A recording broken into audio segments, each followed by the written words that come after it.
अलीकडेच शिक्षण विभागानं ज्या शाळांमध्ये कमी पटसंख्या आहे त्या ठिकाणी कंत्राटी पद्धतीनं शिक्षकांच्या नियुक्त्या केल्या।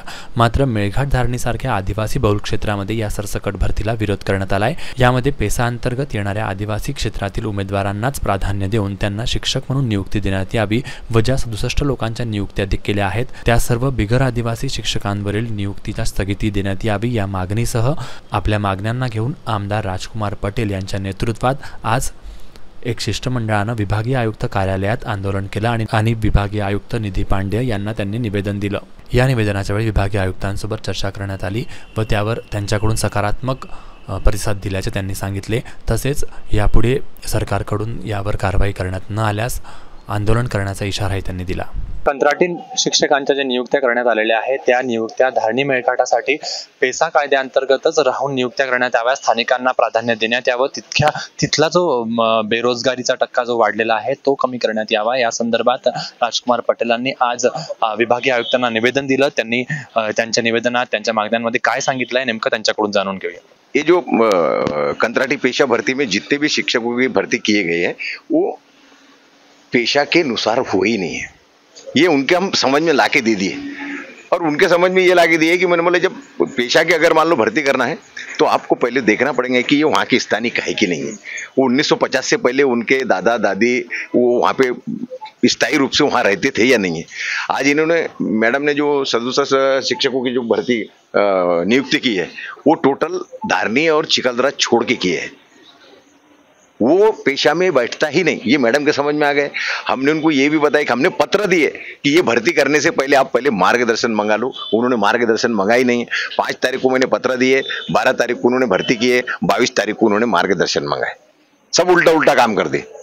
हम ये सारी बातें मैडम के समझ में लाके दे दिए। आज हमारे बच्चे वो एज बार होने के बिल्कुल 3-3, 4-4 महीने बाकी है उनको, और आज अगर मान लो उनको नियुक्ति मिले नहीं और 3-4 महीने अगर मान लो लटक गए तो हमारे बच्चों के जो इतने पढ़ने के बाद भी उनकी जिंदगी खराब होने वाली है, बेकार होने वाली है। ये बातें हम उनके समझ में ला दिए। मैडम ने कल 4:30 बजे उनसे जवाब मांगा है, लेखी स्वरूप में जवाब मांगा है और वो जब उनके जवाब देंगे, देखो मैजिस्ट्रेट वो होता है कि जो दोनों बाजू सुनता है। आज हमने उनको रिक्वेस्ट किया कि आज ही बुला लो, तो बोले आज नहीं बुला सकता मैं मेरे को भी थोड़ा अभ्यास करने दो। आप लोग अभ्यास करके आए पूरे, ये हमारे समझ में आ गए, मैडम के समझ में आ गए। और हमारे हीरालाल जी मास्टर उन्होंने बताया भी, पूरा डिटेल बता दिए कि ये पेशा में कैसा बैठता और ये पेशा में कैसा नहीं बैठता।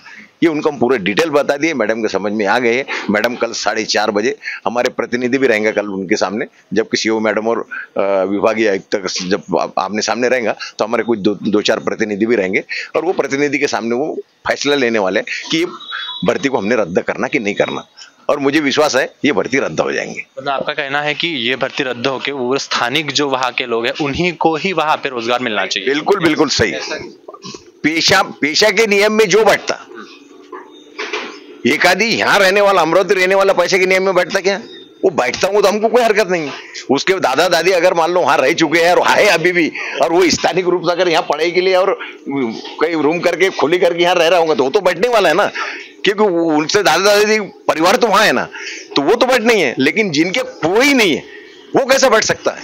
धारनी चिकलदरा में वो पेशा में बैठता ही नहीं है। हमारा सिर्फ एक ही मांग है, अब जो बैठता है उनको तुम दो, ठीक है।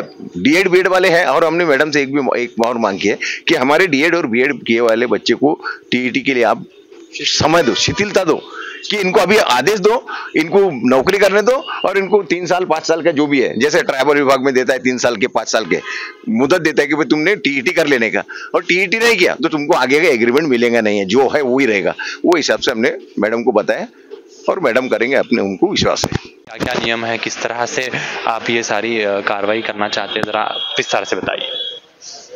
पेशा 2015 में राज्यपाल महोदय ने अधिसूचना जारी किया, उसमें जो एक गाइडलाइन लिया उन्होंने की पेशा म्हणजे ज्या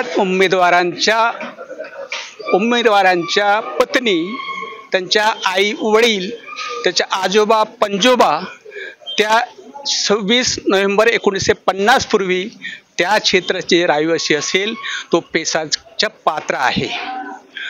आता ही पात्र ही म्हटलं आणि 16 तारखेला शिक्षण आयुक्तांनी जे पत्र दिलं जे शिवला की आपण 1544 पात्र उमेदवारांना मुलांचे शिक्षणाच्या नुकसान होऊ नये म्हणून त्यांनी जे कॉन्ट्रॅक्ट पदावर भरण्याची जी अट दिली, पण त्याची गैरफायदा घेऊन त्यांनी ते 6च्या मधल्या लोकांना सोडून त्यांनी बाहेरची लोकांना नियुक्ती केल्या. त्यामुळे आमच्या क्षेत्रामध्ये 6 तारखेला आमदार साहेबांच्या नेतृत्वात ते आमरण उपोषण पंचायत समिती सुरू करण्यात आले होते. तेव्हा त्या क्षेत्रात जे 67 शिक्षक ते रुजू होणार, त्यात कोणीही त्या शाळेत मुलांना पाठवणार नाही अशा प्रकारचे आंदोलन करण्याचं आम्ही ठरवलं होतं. पण आमदार साहेबांनी लेखी स्वरूपाचे त्यांनी अंगावर घेऊन परिस्थिती कुठला चिघळू नये म्हणून त्यांनी जे पत्र दिलं आणि आश्वासित केलं की मी आयुक्तांना भेटून किंवा शासनाला पाठपुरावा करून आपला न्याय निश्चित म्हणून आम्ही त्या आंदोलनाला स्थगित केला.